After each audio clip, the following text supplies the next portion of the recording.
यो आइतबार बिहानको दृश्य हो हैन। यो सबै सुकुम्बासी बस्ती चाहिँ खाली भइसकेको छ, जुन चाहिँ एउटा अतिक्रमण गरेर बसिरहनु भएको थियो वर्षौंदेखि।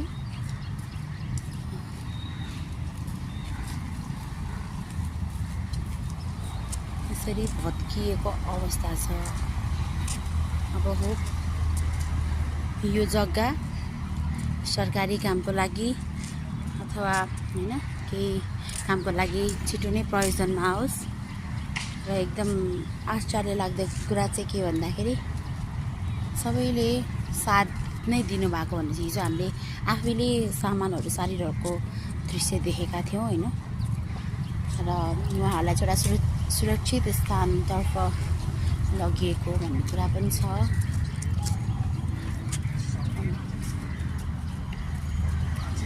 छिटोभन्दा छिटो व्यवस्थापन राम्रो होस्। जो असली पीडित छन्, जो असली सुकुम्बासीहरू हुन् हैन,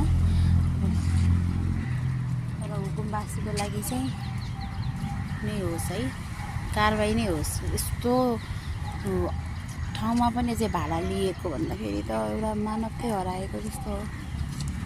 3,000 देखि 5,000 7,000 सम्म भाडा लिएको भन्ने हामीले सुन्यो नि त।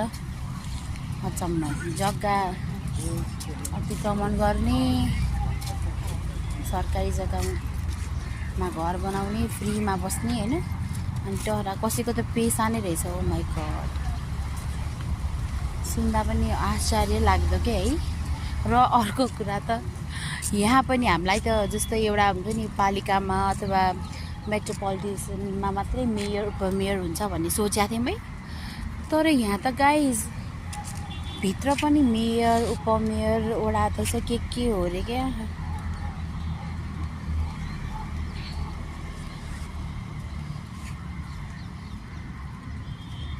यस्तो छ सिचुएसन है।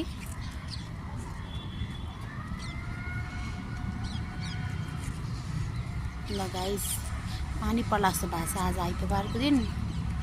सो म चाहिँ उतातिर गइनँ। I will go back to my home. Thank you for watching. Bye bye.